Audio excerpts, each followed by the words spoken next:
Okay, picture this. It is the ultimate bar fight argument. Oh, it is. You know the ones. In football, you have the Messi versus Ronaldo debate. Every single time. In tennis, you're looking at Federer versus Nadal. But if you walk into a pub in London, Melbourne, or Mumbai, and you whisper the words spin bowling, the room is going to split right down the middle. It gets tribal fast. Yeah. It really does. It's the debate that never, ever ends. It's a theological schism of cricket. That's a good way to put it. Exactly. We're talking about the two greatest artists to ever turn a cricket ball. Shane Warne versus Muralitharan. The rock star leg spinner versus the smiling assassin off spinner. And look, I've got the stack of research you sent over, and honestly, the sheer scale of what these two did is... It doesn't feel real. It's ludicrous. Right. Just to set the stakes here right at the top, because we need to understand the magnitude of this. Between the two of them, they took over 1,500 test wickets. Which is a number that, if you don't follow cricket closely, might just sound like a lot. But in the context of the game, that is astronomical. It's like two pitchers both having 400 wins in baseball. It's just, it doesn't happen. It's the twin peaks of the sport. You have Muralitharan with the world record, sitting at a nice round 800 test wickets. 800. Then you have Warne, right behind him historically, with 708 wickets. To give you some context on that, taking 400 wickets is an absolute Hall of Fame legendary career. Oh yeah, you're an all-time great with 400. These guys nearly doubled that. No one else is even close to this stratosphere. Not even in the same conversation. So here is the mission for this deep dive. Anyone can pull up Wikipedia and look at a stat sheet.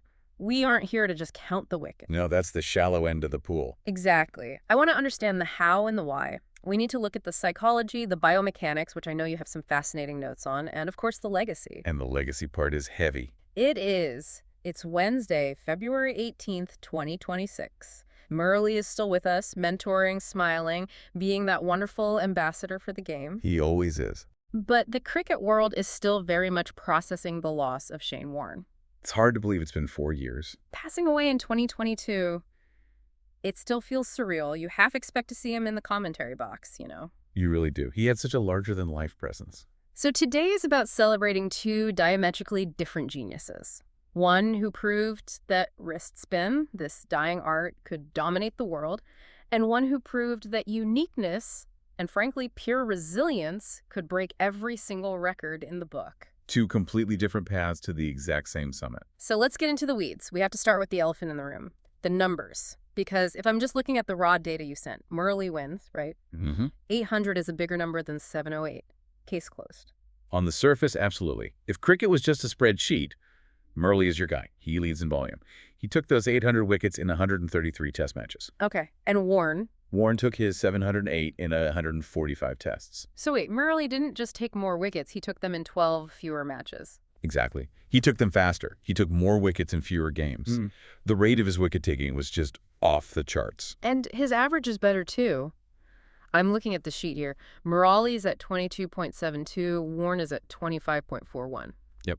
For the listener who might be casual about the stats, explain that gap. Is that significant? Oh, it's massive. In the world of elite cricket, a difference of nearly 3 runs in bowling average is a chasm. The bowling average is simply how many runs you concede for every wicket you take. Right. So for every wicket Murali took, he gave up about 23 runs. Warne gave up about 25 and a half. Over a career of thousands and thousands of overs, that efficiency gap is huge. So it implies Murali was harder to score against, or at least more damaging for the runs he did concede. He was more efficient. It suggests he struck more frequently relative to the runs the opposition was scoring off him. Okay, so if I'm a Murali fan, I'm listening to this and I'm saying, case closed, done. Better average, more wickets, fewer games. Why is there even a debate? Well, hold on. This is where we have to apply some context. This is where the deep dive really starts. Right. Because in cricket, not all wickets are created equal, and crucially, not all opposition is the same. You have to look at who they were bowling to and where they were bowling. This is the infamous minnow argument I've seen pop up in the forums. Correct. It's the most common criticism leveled at Muralitharan's record. The argument, to put it bluntly, is that his stats are padded by playing a significant number of games against weaker cricketing nations. Specifically Bangladesh and Zimbabwe. Exactly. During Murali's era, those two teams were really struggling to compete at the test level. They were new to the scene. They didn't have the infrastructure. I was looking at the breakdown you provided on this, and the difference in opportunity is actually shocking. I didn't realize it was this skewed. It's stark. It's not a small difference. Murali took 176 wickets against Bangladesh and Zimbabwe combined. 176. 176. That's almost an entire career for a normal, very good bowler. It's a fantastic career for most bowlers, and he got that against just 2 teams. Now, compare that to Warne. Warne only took 17 wickets against those 2 nations. 17. 1-7. Yes. Wow. That's a 10x difference. That's not a statistical anomaly. That's a whole different reality. Precisely. And it's not Warne's fault or Murali's fault. It was just the scheduling. Australia had a different schedule. They played the big nations, England for the Ashes, South Africa, India more frequently. The big money tours? Right. Sri Lanka, being a developing cricketing nation at the time, played the other developing nations more often. It was just how the calendar worked. So if we play a little game of fantasy adjustment here, if you just, for the sake of argument, strip those 2 nations out of the record books for both players, what happens to that average gap we just talked about? It shrinks dramatically. It almost disappears. Really? If you look at their performance strictly against the top-tier teams, the other 8 major nations, the averages converge. Warne's average stays roughly the same, around 25.5. Okay. Murali's average, however, jumps up. It goes Okay. from 22.7 to about 24.9. So they basically become neck and neck, less than half a run between them. It becomes a much, much tighter contest. Now, I want to be very clear about this. You can only get out who was in front of you. Of course. Murali didn't choose his schedule. And taking wickets against anyone at test level is hard. A test batsman is a test batsman. Yeah. But it explains why Warne supporters often dismiss the raw volume gap. They argue Warne was swimming with sharks his whole career, while Murali had a few swims in the kiddie pool. That makes sense. But there's another layer to the stats argument that I found really interesting in the notes, the home advantage. Oh, this is a huge factor. And this gets into the geology of cricket, really, the very soil they played on. Right. Murali played a massive chunk of his career in Sri Lanka, and the stats at the SSC ground in Colombo are just, they look like a video game. They're silly. He played 27 tests just at that one ground in Colombo. For context, most international players don't play 27 tests at one venue in their whole lives. No way. And his record in Sri Lanka is imperious. He averaged roughly 20.6 at home. He was a god there. He knew the soil, he knew the humidity, he knew how the ball would grip on day 3 versus day 5. But isn't there a flip side to that? The perception is that Sri Lanka is a spinner's paradise, and Australia is a graveyard for spin. Is that actually true, or is that a bit of a myth? It's a bit of both. Australian pitches, the Gabba in Brisbane, the Waihaie in Perth, are historically hard, bouncy, and fast. Made for fast bowlers. Exactly. The ball skids on. So for a spinner to thrive there is incredibly difficult because you don't get that vicious grip and turn off the surface. And Sri Lankan pitches. Dusty, dry, and they crumble as the game goes on. They're designed to help spin bowlers. So Warne had the harder job day in, day out for half his career. Generally, yes. But here is the nuance that people often miss. If you look at the history of foreign spinners going to Sri Lanka, they actually struggle. Oh, really? I would have thought they'd love it. You'd think so, but no. Leg spinners, specifically, have a terrible record in Sri Lanka. The conditions are so unique that it's hard to control the ball. But not warm? Except for Warne. Warne went there and took wickets. But the broader point stands that Warne's adaptability was undeniable. He had a better bowling average than Murali in 5 out of the 9 prominent cricket-playing nations. That stat is amazing. It speaks to his ability to travel, to pack his bags, go to a foreign condition with a different ball and different soil, and figure it out. That's it.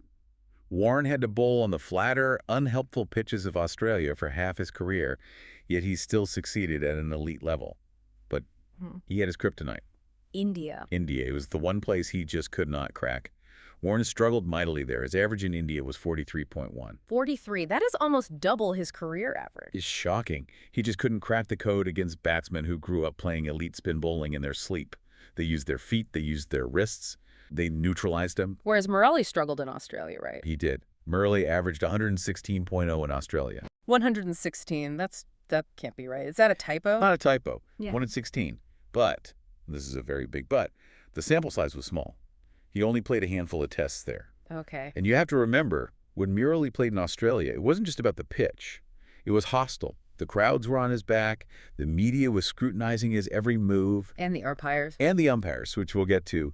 He was being called for throwing. It was a psychological cauldron for him.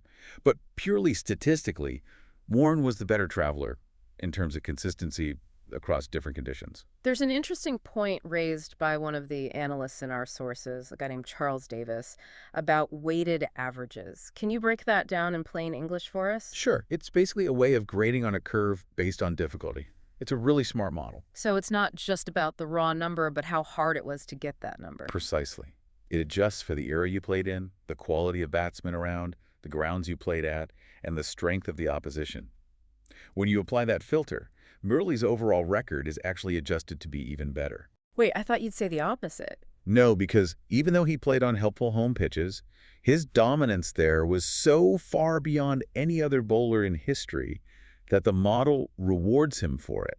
It sees it as an outlier of pure genius. I see. But the model also acknowledges that Warne played a lot of cricket in conditions that didn't naturally suit him, yet he kept his numbers elite. It's a classic case of Murali's unprecedented peak versus Warne's incredible adaptable consistency. So we have the stats. Murali has the volume and the raw efficiency, but Warne has the adaptability and maybe the tougher strength of schedule, so to speak. A fair summary. But stats are cold, right? Oh. They don't tell you about the human element, the pressure. No, they don't. And that brings us to their roles within their teams, because this is where the story really, really diverges. They were operating in completely different universes. Right. Let's talk about Murali first. The notes refer to him as the one-man army. And for a large part of his career, especially the early to mid-years, that is exactly what he was. Muralitharan was the Sri Lankan bowling attack. I remember reading a quote from him where he said he knew that if he didn't take wickets, Sri Lanka simply wouldn't win. That sounds like an exhausting way to live. Can you imagine that burden? It was the reality. He carried the hose of a developing cricketing nation on his shoulders. He bowled marathon spells. Just endless overs. We're talking over 44,000 deliveries in Test cricket. 44,000. That is an insane physical workload on a shoulder, an elbow, a wrist. To put that in perspective, that's thousands more deliveries than Shane Warne bowled in fewer matches. So he was just the workhorse, the engine that never turned off. He couldn't afford to have a bad day. If Murali had an off day, Sri Lanka lost. Period. It reminds me of what he said about Sachin Tendulkar. He saw a kindred spirit there. Yeah. He compared himself to Sachin carrying the batting hopes of India. Exactly. Murali was carrying the bowling hosts of Sri Lanka, a nation that was finding its identity on the world stage through cricket. And he said something interesting about his mindset. He said he accepted he could make mistakes because he knew he was the only real option. The captain was always going to throw him the ball. Right. He had to keep attacking. Because he was the only real threat, the opposition batsman would just try to survive his spells and then score off the other guys.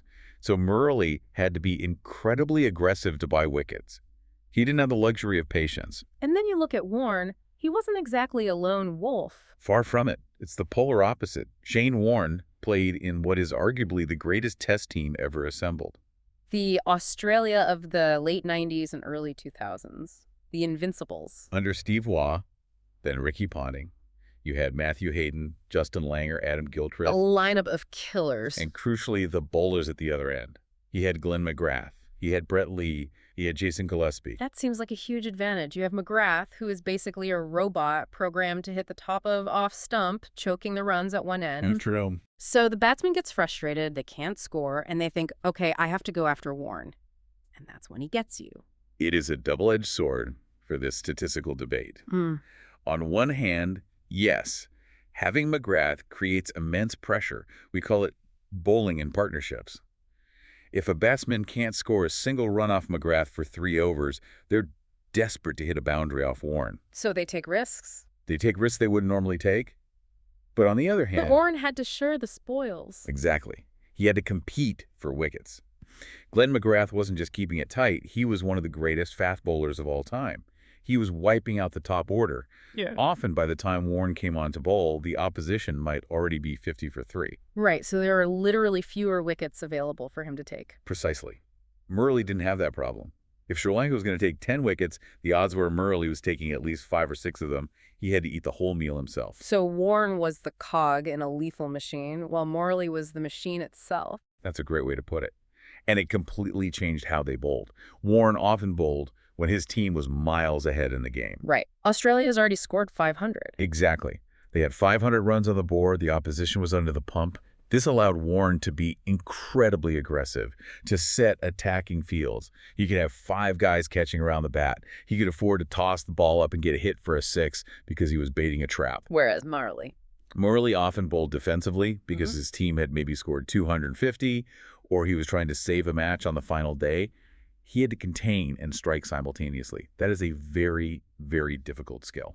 It's fascinating how their environments shape their styles. Speaking of style, we have to talk about the visuals, the aesthetics, because these two could not be more different to watch. Night and day. Warne was the classicist, wasn't he? Even though he had the whole rock star image, the blonde hair, the earring, the zinc cream on the nose. A whole package. The actual art of his bowling was pure traditional art. He made leg spin cool again.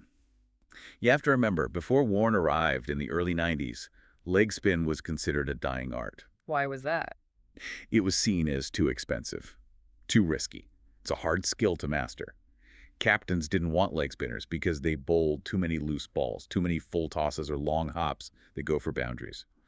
Warne brought back the theater. The walk-up, the pause, the rip. It was beautiful to watch. He had that lovely, slow, ambling walk to the crease, the little stutter, and then the release. He relied on drift. Define drift for us quickly, for someone who doesn't watch a lot of cricket. Drift is the aerodynamic curve of the ball in the air before it hits the pitch. Because Warne imparted so many revolutions on the ball, the Magnus effect would make it curve in the air away from the right-handed batsman and then pitch and spin back in. So it plays tricks on your eyes. It completely fools your depth perception. You think the ball's going to land over there, but suddenly it's landing over here. It drags you out of your crease. And then you have the magic ball, the Mike Gatting delivery in 1993. The ball of the century. His first ever ball in Ashes cricket in England. Even if you don't like cricket, you've probably seen the gif of this. It's just iconic. It pitches way outside Gatting's leg stump, and he just sort of pads it away, thinking it's a harmless ball. And it turns an impossible amount and hits the top of his off stump. Gatting just stood there. He looked like someone had just told him the sky was green. He looked baffled. Utterly, completely baffled. And that was Warne's game. He beat you in the air, he beat you off the pitch, and most importantly, he beat you in the mind. And then you have Murali. Murali was the complete opposite of classical. He was unorthodox, he was unique, he was an off-spinner, but he used his wrist. Wait, break that down. Most off-spinners use their fingers to spin the ball, right? Yes. Traditional off-spinners, like England's Graham Swan, for example, turn the ball by ripping their index and middle fingers down the side of the ball. Murali was different. Because of his arm. Because of a congenital deformity in his elbow. He couldn't straighten his arm fully. And these incredibly flexible, freakish wrists. He could snap his wrist over the ball, almost like a leg spinner, but bowl off spin. So he's getting way more revolutions on the ball than a normal finger spinner could ever dream of. Massive revs. We're talking 3,000 plus RPMs. That's why he could turn the ball on a sheet of glass. He didn't need a dusty pitch. And the eyes. The eyes were terrifying. The wide eyes as he delivered the ball. It was just pure intensity. But Murali was also an innovator. He didn't just rest on his natural ability. We have to talk about the doosra. The mystery ball. The one that changed everything. For the uninitiated, what is a doosra? So for an off-spinner, your stock ball turns from off to leg for a right-hander. It comes into the body. The doosra, which means the second one, in Urdu, turns the other way. It goes from leg to off. Like a leg break from a leg spinner. Exactly. But he bowls it with an action that looks almost identical to his normal off break. So the batsman has no idea which way the ball is going to spin after it pitches. It's pure deception. Total deception. And the story in the notes about how he learned this is incredible. He didn't just wake up one day and start doing it. No, not at all. I read that he spent 18 months practicing it in the nets. Just in the nets. 18 months, a year and a half. A year and a half.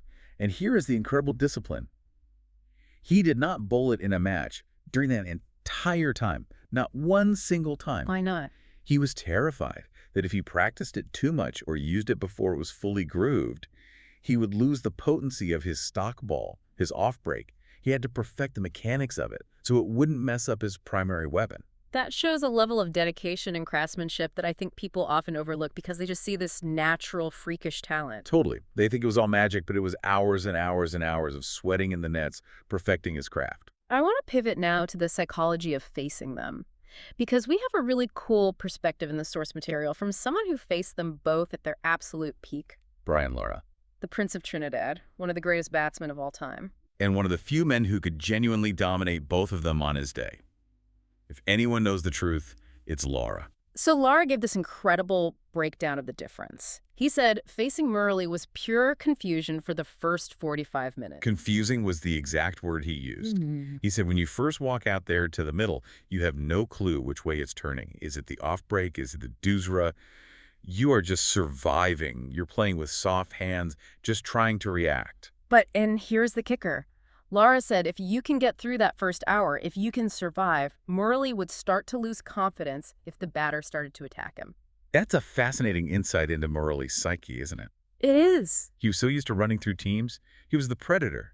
If a batsman stood up to him and started using his feet, hitting him over the top, Lara felt Murali would go on the defensive. He'd push the field back. Exactly. He'd put his fielders on the boundary, he'd stop trying to buy the wicket, and start trying to save runs. Okay, now contrast that with what Lara said about Warne. He said he felt he could hit Warne from ball one. He felt he could see the ball, he could play his shots. It wasn't as confusing. Oh, a big butt coming. The big but is he said Warne gained confidence the longer the battle went.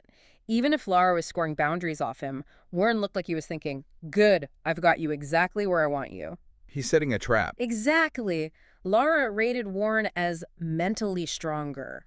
And that is the absolute essence of Shane Warne. The mental games. He didn't just bowl the ball. He was directing a play, and the batter was his unwilling lead actor. He dismantled your mind. He controlled the field, the tempo, the whole atmosphere. And he was always chirping, right? Always. Non-stop sledging, talking to the batter, smiling at them after they just smashed him for 4. Yeah. He would make you feel like your good shots were actually mistakes. How so? He'd say things like, oh, you got lucky there, mate. Or he'd walk down the pitch, pat it, and say, don't worry, Darryl, the next one is spitting more. You got in your head. It's athletic gaslighting. It is. It's pure psychological warfare. Whereas Murali was described as the smiling assassin. Yeah. Tell me about that nickname. Murali would smile when he got hit for runs, but it wasn't a mind game. He was just, he was genuinely enjoying the contest. He had this philosophy that a bowler has many, many chances to get a batter out, but a batter only has one chance, one mistake, and you're gone. So he didn't take it personally. Not at all. Warne took it personally. Warne wanted to dominate you. He wanted to embarrass you in front of 100,000 people. This psychological aspect is huge, and nowhere was this clash of the titans more evident than when they faced the god of cricket himself, Sachin Tendulkar. Oh, the battles between Sachin, Warne, and Murali essentially defined that entire era of cricket. If you want to understand the 90s and 2000s, you just watch those tapes. Murali had an immense amount of respect for Sachin. Huge respect. Murali flat out called him the god of modern cricket. He admitted in interviews that when Sachin was batting and in form, the opposition just felt helpless. There was nothing you could do. So what was Murali's strategy? It was simple. Get him out quickly. It was a chess game. He knew he couldn't just blast him out. He had to set him up. But he knew if Sachin got set, the game was over. But the most legendary battle, the one that is etched in history, the one people still talk about in hushed tones, is Warne versus Sachin, and specifically Desert Storm. Sharjah, 1998. This is the stuff of legend. This is cricket's Ali versus Frazier. Set the scene for us. It sounds like something out of a movie script. It really does. Okay. It's in the UAE. It's 41 degrees Celsius heat, unbearable humidity. India is playing a powerhouse Australian team in a triangular tournament. And in the middle of the match, quite literally, a sandstorm hits the stadium. A literal sandstorm, not a metaphor. A literal sandstorm. The sky turns orange, visibility drops to 0. The play stops for about 25 minutes. The players are huddled in the dressing rooms. The covers are on. It's just chaos. It's cinematic. It is. And when the dust settles, Sachin Tendulkar walks out and plays arguably the greatest one-day international innings of all time. Against Warne at his peak. Warne at the absolute peak of his powers. He is throwing everything at Sachin, tossing the ball up with flight, trying to get massive turn, bowling into the rough outside leg stump. Explain the rough for a second. What is that? So, on a cricket pitch, where the fast bowlers land their feet in their follow-through, the pitch gets scuffed up and worn down. It becomes like sandpaper. Okay. If a spinner can land the ball in that rough patch, it grips and spins explosively and unpredictably. Warne was a master at using it. And Sachin, what did he do? Sachin responds by completely dismantling him. He did something that Warne wasn't used to. He ran down the pitch to Warne and hit him against the spin over mid-wicket for 6. Which is an incredibly high-risk shot. It's one of the hardest shots in the book. But he made it look easy. He treated the best bowler in the world like a club cricketer. It was total domination. Sachin scored 143 in that game to get India into the final, and then on his 25th birthday, 2 days later in the final, he scored 134 to win the tournament. Back-to-back centuries against that Australian attack. It was a statement. It broke the Australian psychological dominance over India at that time. And there's that famous quote from Warne later. He confirmed it was true, right? About having nightmares. Yes. He joked in an interview later that he had nightmares of Sachin running down the wicket to smash him for 6 over his head. Now, it was a joke, a bit of classic Warne banter, but it symbolized the reality. That series was the only time Shane Warne truly looked helpless on a cricket field. He freely admitted that Sachin was the best he ever bowled to. It's incredible that even the absolute greatest have those moments of vulnerability where one opponent just has their number. It humanizes them. And speaking of vulnerability, we can't do a proper deep dive on these two without touching on the controversies, because both of them face significant hurdles that define their careers just as much as the wickets did. Let's start with Murali, the chucking controversy. It followed him like a shadow for years. It was the dark cloud over his entire career. For listeners who don't know, chucking or throwing is an illegal bowling action in cricket. Your arm has to be straight at the point of release. You can't jerk or straighten the elbow. And because of Murali's congenital deformity? It looked like he was throwing. In 1995, in Australia, on Boxing Day, the biggest day in the Australian cricket calendar, umpire Darryl Hare called him for throwing. Repeatedly, no-balled him over and over. It must have been utterly humiliating. Imagine being accused of being a cheat in front of 90,000 people in a global television audience. But the reaction of the Sri Lankan team was incredible. The captain, Arjuna Ranatunga. A fiery, brilliant leader. He walked his team to the edge of the field and threatened to take them off. He stood in front of the umpire, finger-wagging, defending his bowler. That feels like a massive turning point for Sri Lankan cricket. It was. It galvanized them.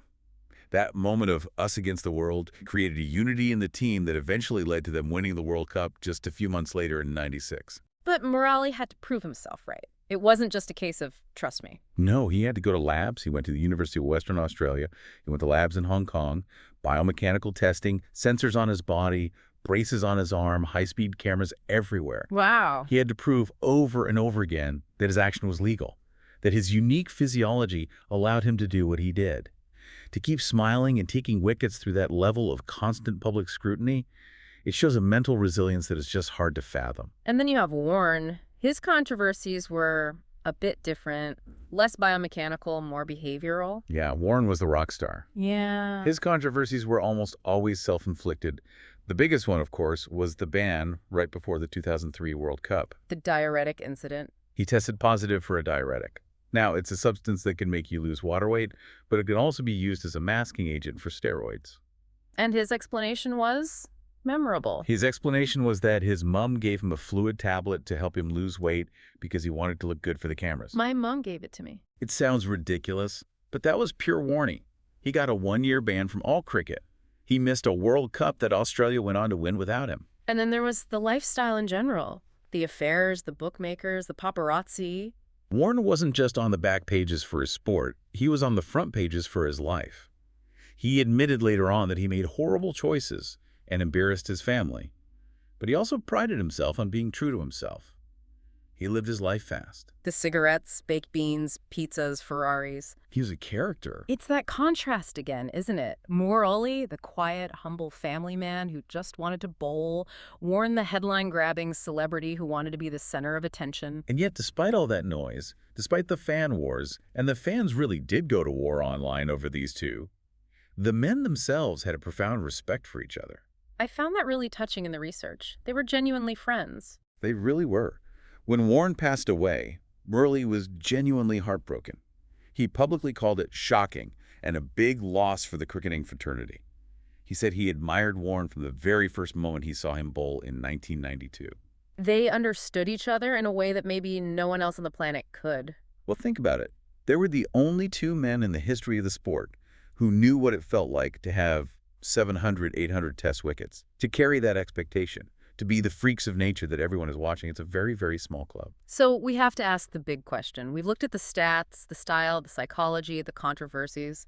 Who is the greatest? What's the verdict? The impossible question. If you look at the establishment view, the traditionalist view, it often leans towards Warne. How so? Wisden, which is like the Bible of cricket, named as 5 cricketers of the century in the year 2000. Warne was on that list. Murali was not. Wow, that feels like a significant statement, maybe a bias towards the aesthetic of leg spin or the cultural dominance of Australia at the time. It could be a bit of all of that. The eye test almost always favors Warne. He looked like a genius. He created that theater. And his impact on winning World Cups, he was man of the match in both the semifinal and the final of the 1999 World Cup, gives him that big game player tag. But the deep dive stats tell a different story. The stats, when you adjust them, favor Murali. That detailed statistical analysis by Charles Davis that we mentioned earlier, the one that uses adjusted ratings, it places Murali as the #2 greatest bowler of all time. And who? Sidney Barnes, an English bowler from the early 1900s. Yep. But essentially, it puts Murali right at the very top. And where does Warne rank in that same model? Warne is at #10 in that specific adjusted model. 10. Wow, that is a huge gap in the adjusted rankings. It is. It suggests that what Murali was doing statistically was more significant and more dominant relative to his peers and the conditions. But again, Warne fans will point to the intangibles. You can't put the nightmare factor on a spreadsheet. No, you can't. You can't measure the fact that Warne single-handedly revived an entire art form. It feels like asking what is better, the Beatles or the Rolling Stones. That's a perfect analogy. One might have sold more records and had more number ones, but the other had a different kind of cultural influence and edge. Exactly. Warne changed the game. He saved spin bowling from extinction. Murali mastered the game. He took spin bowling to a statistical peak that will, in all likelihood, never be touched again. 800 wickets. I don't think we'll ever see that number broken. Before we wrap up, we have to talk about legacy, because tragically, since 2022, Shane Warne's legacy has shifted. It's not just about cricket anymore, is it? No, it's not. The shock of his death at just 52 years old from a sudden heart attack, it just stopped the world. It really did. I remember exactly where I was when I saw the news alert. It didn't seem possible. He was so full of life, so vibrant. And out of that awful tragedy, there has been this massive positive push for heart health awareness. It's now called the Shane Warne Legacy. There was a significant study done recently, wasn't there? Yes, by Monash University, published just last year in August 2025. They launched an initiative to provide free heart health checks at the Boxing Day test match, at pharmacies, through a partnership. They wanted to see if the Shane Warne effect was real. Were people getting checked because of him? Massively. But the findings were what was really alarming. Nearly 70% of the Australians they checked had at least one uncontrolled risk factor for heart disease. 70%. That is a terrifying number. It is. High blood pressure, high cholesterol, Yep. things people just weren't aware of. But it shows that Warne's passing has inadvertently saved lives. How so? It drove people to go get checked, especially men in their 40s and 50s who usually avoid the doctor. Yeah. That classic she'll be right attitude. They thought, it can happen to Warne, this invincible sportsman, it could happen to me. That is a powerful and unexpected shift, from a legacy of wickets and magic balls to a legacy of public health. It is. He was a larger-than-life character, and even in death, his impact continues to be massive. So we've covered a lot of ground here. Two absolute geniuses, two very different paths to the summit of their sport. One relied on the magic of the wrist and the cunning of the mind. That was Warne. The other relied on a freakish, unique physical gift and relentless metronomic accuracy. That was Murali. And both of them defined a golden era of cricket. They made it must-watch TV. They did. They proved that spin bowling wasn't just about containment. It was about attack. It was about theater. It was about winning matches. I want to leave you, the listener, with a final thought. A what if. Go for it. If Shane Warne had been born in Kandy and bowled on those dusty turning pitches in Sri Lanka his whole career, and if Mattia Muralitharan had been born in Melbourne and had McGrath and Lee supporting him at the other end, would the numbers have flipped? That is the ultimate question, isn't it? Would Warne have taken 1,000 wickets in those conditions? Would Murali have struggled on the hard, bouncy pitch at the Gabba without the heavy workload to find his rhythm? Or does true greatness lie not in the spreadsheet, but in the nightmares you give the opposition? I think Sachin Tendulkar might have the definitive answer to that one. I think he might. If you haven't seen it, honestly, do yourself a favor. Go to YouTube right now. Search for Shane Warne, Ball of the Century, and search for Murali 9 for 51 against England. Just watch the magic for yourself. It's worth every second. Thanks for joining us on this deep dive. We'll catch you next time.